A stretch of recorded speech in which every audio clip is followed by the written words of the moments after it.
Housefull 5 release हो गई है और यही वजह है कि जो इसका डायरेक्टर है तरुण मनसुखानी, वो कहीं ना कहीं मीडिया से मिलता रहता है, इंटरव्यू देता रहता है। अब जब मीडिया ने इस भाई से दीपिका और संदीप वांगा रेड्डी के झगड़े के बारे में पूछा तो तरुण ने कहा कि ये दीपिका डिसाइड नहीं करेगी कि एक डायरेक्टर कैसे काम करेगा।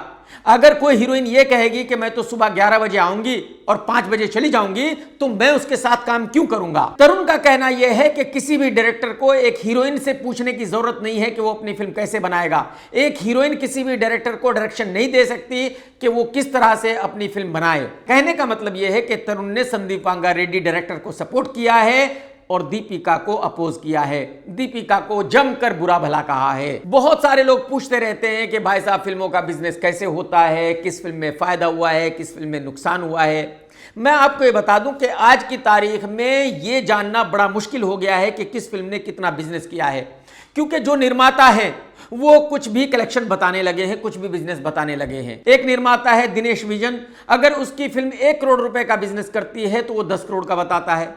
तो आप कैसे पता करोगे कि भाई उसकी फिल्म ने कितना बिजनेस किया है। तो एक्चुअली अगर फिल्मों के असली बिजनेस का पता करना है तो आपको डिस्ट्रीब्यूटर के ऑफिस में जाना पड़ेगा, डिस्ट्रीब्यूटर से पूछना पड़ेगा कि किस फिल्म ने कितने का बिजनेस किया है। बॉलीवुड में एक बहुत बड़ा डिस्ट्रीब्यूटर है जिसका नाम है जयंती लाल गाड़ा। जयंती लाल गाड़ा ने 100 करोड़ रुपए एडवांस दिए थे साजिद नडियाडवाला को 3 फिल्मों के लिए, सिकंदर, हाउसफुल 5 और बागी 4। मैं आपको ये बता दूं कि ये गाड़ा साहब ने राइट्स नहीं खरीदे थे, बल्कि गाड़ा साहब ने एडवांस दिए थे।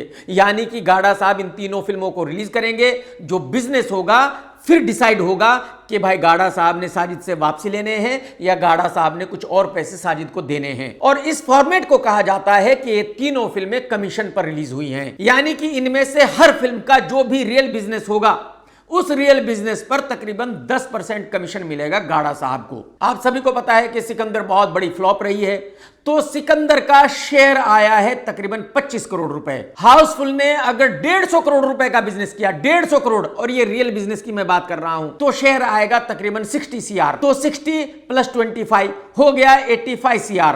फिल्म शूट हुई है एक क्रूज पे जहाँ पर एक कत्ल होता है, उसके बाद हर 15 मिनट में लोग नाचने लग जाते हैं। कातिल को ढूंढा जा रहा था और मैं सोच रही थी कोई मुझे ही गिरफ्तार करके जेल ले चलो, यहाँ पर बैठने से अच्छा है मैं जेल की हवा खा लूं। फिल्म में अक्षय ने एक बार फिर से नीले तोते का कत्ल कर दिया, लेकिन मैं बता रही हूँ दोस्तों ये कत्ल नहीं आत्महत्या थी। वो तोता खुद वैक्यूम क्लीनर में घुस गया कि ऐसी फिल्म में होने से अच्छा है मैं मर ही जाऊं। बागी 4 का क्या होना है आप सभी जानते हैं। उस फिल्म का लाइफ टाइम बिजनेस होगा 10 to 20 CR।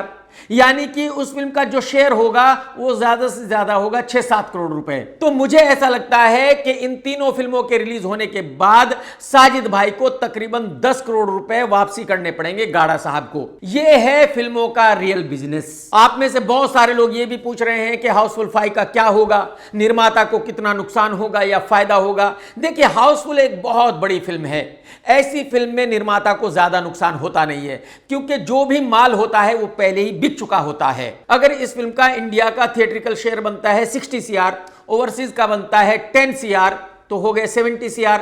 20 CR में बिका है म्यूजिक, 40 CR में बिके हैं सैटेलाइट राइट्स, टोटल हो गए 130 CR, और 80 CR में बिके हैं OTT राइट्स। यानी कि टोटल रिकवरी हो गई तकरीबन 210 CR। फिल्म बहुत बड़ी है, असली लैंडिंग कॉस्ट किसी को पता नहीं है, लेकिन बताया जा रहा है कि इस फिल्म की लैंडिंग कॉस्ट है तकरीबन 250 CR। और अगर इस फिल्म का इतना बजट है तो शायद साजिद भाई को 30-40 करोड़ का नुकसान हो सकता है। दोस्तों अगर आज का वीडियो आपने देखा है तो लाइक करना बिल्कुल मत भूलना, कमेंट्स करके जरूर बताना आज का वीडियो आपको कैसा लगा।